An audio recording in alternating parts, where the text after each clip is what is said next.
bude takové menší info. Za prvé bych vám chtěl říct, že už se nejmenuji Dark Souls, jmenuje se Vex.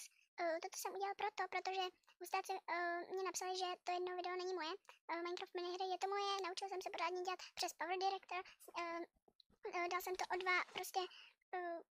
dvakrát rychlejší a jak si můžeš všimnout, tady má Ondro, je tam na začátku Vex a říkám, že se děje, vidíte u mého dalšího videa, mé jméno je Vex.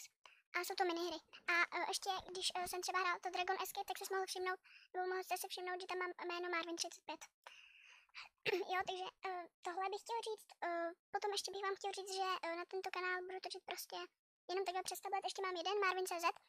No a ten je lepší, protože tam už umím líp natáčet a všechno. No, chci vám vážně poděkovat, dáváte mi lajky. Fakt ty videa mají úspěch. Vážně vám moc chci poděkovat.